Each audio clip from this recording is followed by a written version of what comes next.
Question है चतुर्भुज P Q R S में कोण पी कोण क्यू कोण आर और कोण एस का क्रमिक अनुपात 2:8:3:7 है।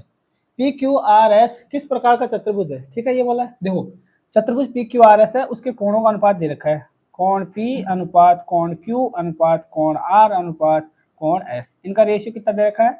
2:8:3:7, 2:8:3:7 ये दे रखा है। ठीक है, अब अपने को पता है चतुर्भुज के चारों कोणों का योग कितना होता है? 360 डिग्री होता है।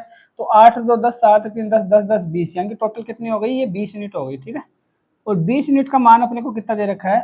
20 यूनिट का मान दे रखा है अपने को 360 डिग्री। ठीक है, 20 यूनिट का मान 360 डिग्री, तो 1 यूनिट की वैल्यू कितनी आ जाएगी? यहाँ से 1 यूनिट की वैल्यू आ जाएगी अपने पास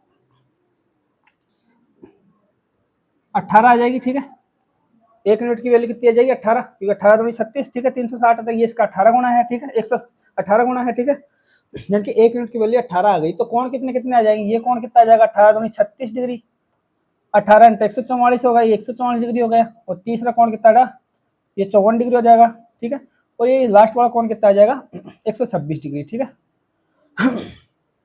ये हो गया चतुर्भुज के चारों कोणों का मान आ गया अपने पास। अब देखो समचतुर्भुज में क्या होता है, ये कोई समचतुर्भुज है जैसे, ठीक है, इसमें क्या होता है? ये कोण और ये कोण, ये कोण और ये कोण, इन इसका और इसका कोण का योग 180 डिग्री, इसका 180 डिग्री, इसका 180 डिग्री होता है, इसका कोण का योग भी 180 डिग्री होता है। यानी कि हर हर लगातार कोणों का योग 180 डिग्री होता है। इसमें देखो 36 को और 144 को जोड़ेंगे तो 180 हो रहा है, लेकिन 144 को और 54 को जोड़ेंगे अपन तो 180 डिग्री नहीं हो रहा है ये, यानी कि ये समचतुर्भुज तो नहीं है, यानी कि ऑप्शन नंबर ए कैंसिल हो गया। दूसरा है समलम चतुर्भुज।